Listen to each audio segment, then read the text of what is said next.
हाँ तो भाइयों, मोदी जी आज हमको बहुत ही हंसी मजाक की कहानी सुनाएंगे।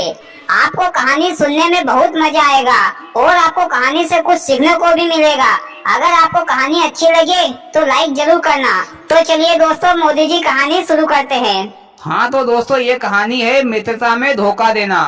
एक गांव था। उस गांव में दो व्यापारी रहते थे।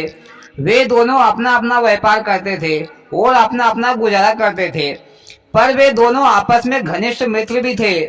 एक समय ऐसा आया कि घनश्याम व्यापारी को पैसे की जरूरत थी, तो वह अपने मित्र घासीराम के पास गया। उसने अपने मित्र से कहा कि भैया, मुझे कुछ रुपयों की जरूरत है तो मुझे दे दो। मैं शहर जा रहा हूँ पैसे कमाने के लिए। मैं पैसे के बदले में अपनी तराजू आपके पास गिरवी रख देता हूँ। मैं जैसे ही शहर से वापस आऊंगा तो मैं अपनी तराजू आपसे ले लूंगा। तो घासीराम ने कहा कि ठीक है भैया, मैं तुमको पैसे दे देता हूँ।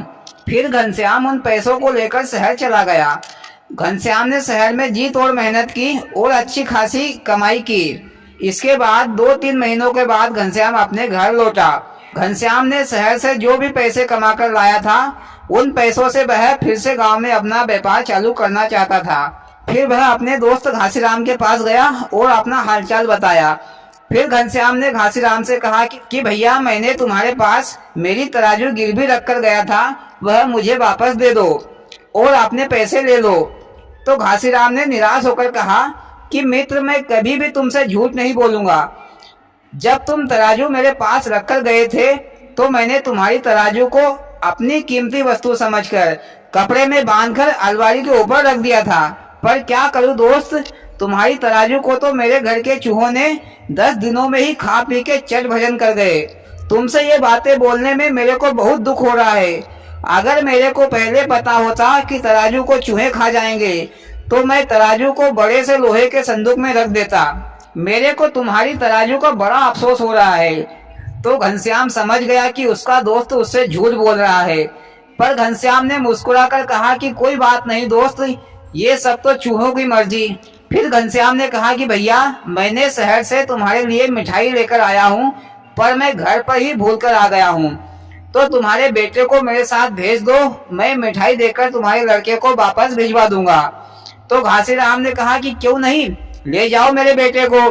फिर घनश्याम और घासीराम का बेटा घनश्याम के घर आ गए। इधर घासीराम अपने बेटे का इंतजार कर रहा था कि बेटा मिठाई लेकर आएगा तो मिठाई खाकर मुंह मीठा करूंगा।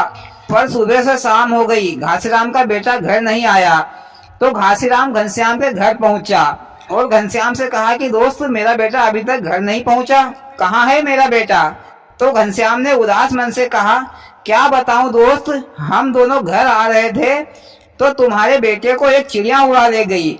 मैं चिड़िया को पकड़ने ही वाला था, पर वह आकाश में उड़ गई। इधर घासीराम को गुस्सा आ गई और जोर से बोला, दोस्त मजाक मत करो, मेरा बेटा मुझे वापस कर दो, वरना अच्छा नहीं होगा। घनश्याम ने मुस्कुराकर कहा कि भैया, सब चिड़िया की मर्जी। फिर घासीराम ने कहा कि मैं तुम्हारी शिकायत राजा साहब से करूंगा और तुमको सजा दिलवा कर रहूंगा।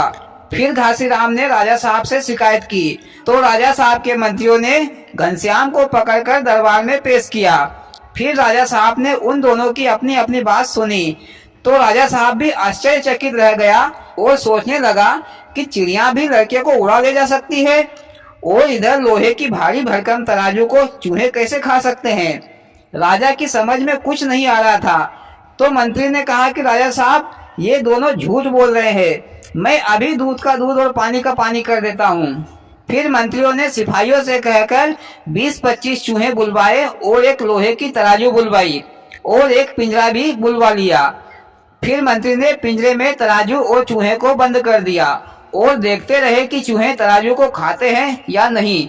अगर तराजू का थोड़ा सा भी टुकड़ा खा जाएंगे चूहे तो घासीराम सही बोल रहा है। सुबह से शाम हो गई पर चूहे तराजू को खा नहीं पाए। तो मंत्री ने राजा साहब से कहा कि महाराज, घासीराम झूठ बोल रहा है, इसको 10 साल जेल में रखा जाए। तो घासीराम ने कहा कि महाराज, मेरे से गलती हो गई, मैं अपने मित्र की तराजू को देना नहीं चाहता था, इसलिए मैंने अपने मित्र से झूठ बोल दिया, पर मैं अभी घनश्याम की तराजू लाकर देता हूँ। फिर घासीराम ने घनश्याम की तराजू वापस दे दी और घनश्याम ने भी उसका बेटा वापस दे दिया। फिर राजा ने उन दोनों को छोड़ दिया। तो भैया दोस्ती में दरार या धोखा आदमी लालच के चक्कर में करता है। मोदी जी बहुत ही बढ़िया कहानी थी, सुनकर मजा आ गया। और भाइयों आपको कैसी लगी मोदी जी की कहानी? अच्छी लगी हो तो प्लीज वीडियो को लाइक और चैनल को सब्सक्राइब करें। भोलेनाथ सबके साथ।